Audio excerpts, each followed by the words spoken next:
friends, আজি আমি বহুত ইম্পৰ্টেন্ট কোৱেশ্চন ডিসকাস কৰিব গৈছো বোট এণ্ড ষ্ট্ৰীম আপোনালোকে সাকে যোৱাবাৰ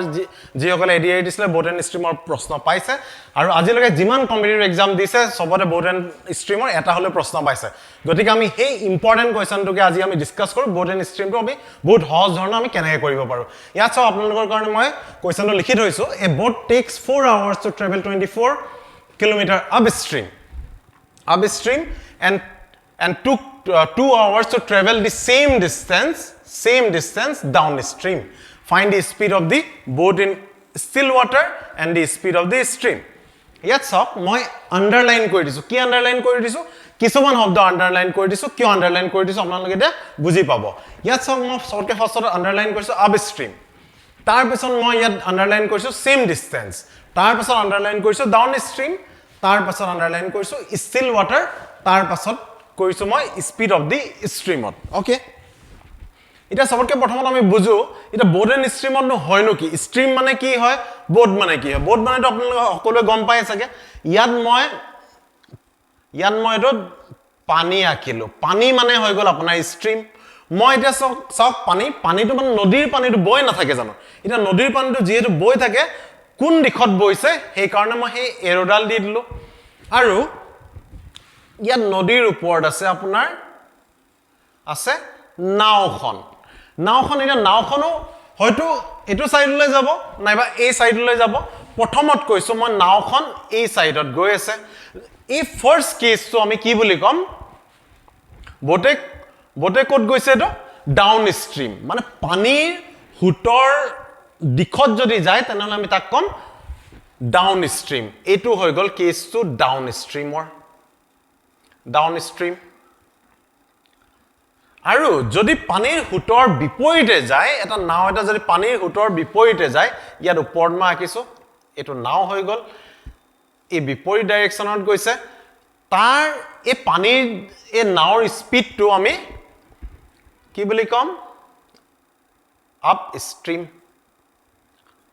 আপষ্ট্ৰীমত গৈ আছে ওকে এই বেসিক কথাটো বুজি পালে এতিয়া চাই লওক এতিয়া হয় নকি এতিয়া আপোনাৰ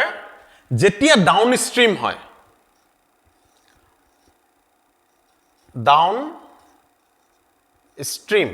যেতিয়া আপোনাৰ ডাউন ষ্ট্ৰীম হয় বোটৰ স্পিডটো কি হৈ যায় ডাউন ষ্ট্ৰীম কেছত স্পিড অফ বোট এটা নাওখনৰ স্পিডটো নো কি হৈ যায় এটা নাওখনৰ স্পিডটো ডাউন ষ্ট্ৰীমত বাঢ়ি যায় ৰিলেটিভ স্পিড বুলি আমি তাক কৈছো ইয়াত কি হৈ যায় আপোনাৰ স্পিড আপোনাৰ বোটখনৰ স্পিড এটা আছে স্পিড অফ বোট আৰু ইয়াত আৰু এটা বস্তু কি যোগ হৈ আছে আপোনালোক কওকচোন যোগ হৈ আছে এই পানীৰ হুটৰো এটা গতি এটা আছে স্পিড এটা আছে প্লাস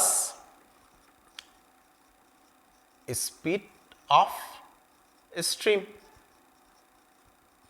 এতিয়া সব যেতিয়া মই স্পিড অফ বোট বুলি কওঁ তেনেহলে এই ধৰণৰ কোৱেশ্চনত speed of boat in still water বুলি কয় যদি পানীৰ কোনো ডাইৰেকচন কোনো ফালে আপোনাৰ বলে এইফালেও ঠেলা নাই তেনেহলে আপোনাৰ বোটৰ একচুয়াল স্পিডটো যিমানটো আছে হেতু স্পিডত গলে হয় ওকে এতিয়া আমি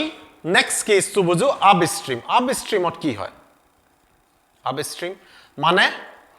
হুটৰ বিপৰীতত যেতিয়া নাওখন যায় এতিয়া স্পিড অফ বোট আপষ্ট্ৰীমত কি হ'ব স্পিড অফ বোট কি হ'ব আপোনাৰ ইয়াত হৈ যাব আপোনাৰ স্পিড নাওখনে দিব স্পিড অফ বোট নাওখনে স্পিড দিব এতিয়া মাইনাস যেহেতু বিপৰীতে গৈ আছে ইয়াত ষ্ট্ৰীমৰ স্পিডটো মাইনাস হৈ যাব স্পিড অফ ষ্ট্ৰীম কিয় মাইনাস হৈ গল আপোনালোকে বুজি পালে না কাৰণ নাওখন এফালে গৈ আছে পানীটো ঠেলি আছে এফালে তেনেহলে নাওটো যিমান স্পিডত আহিছে পানীৰ যেটো speed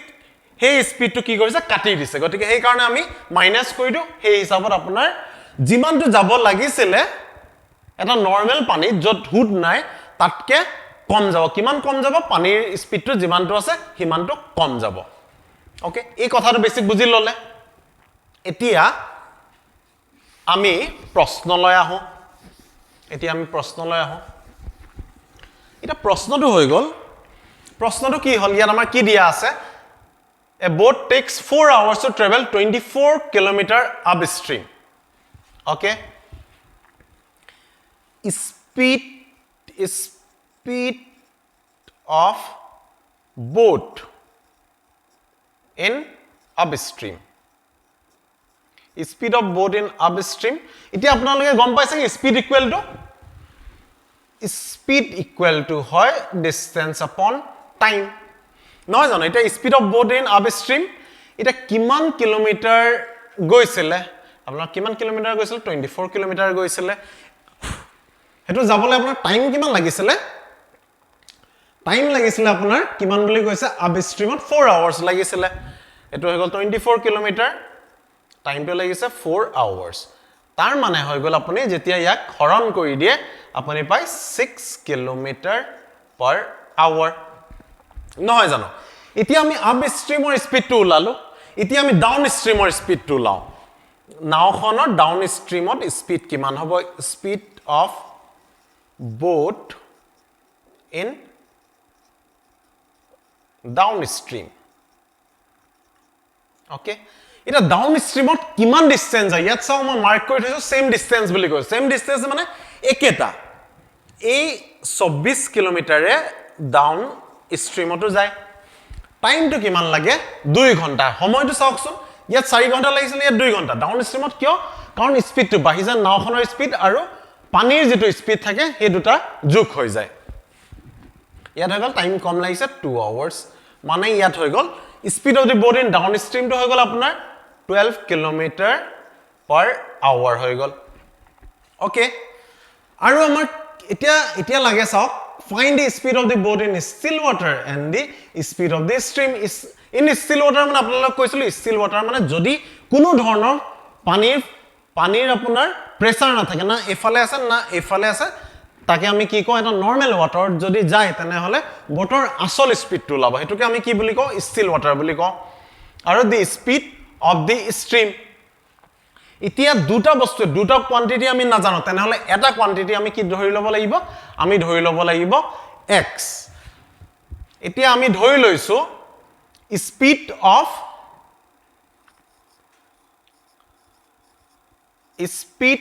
of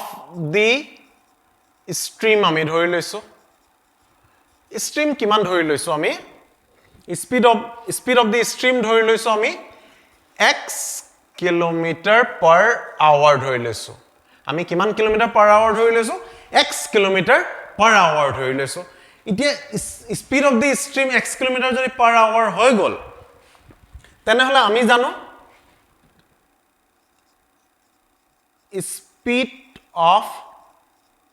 boat in down ষ্ট্ৰীমটো প্ৰথমত লিখিছো ডাউন ষ্ট্ৰীম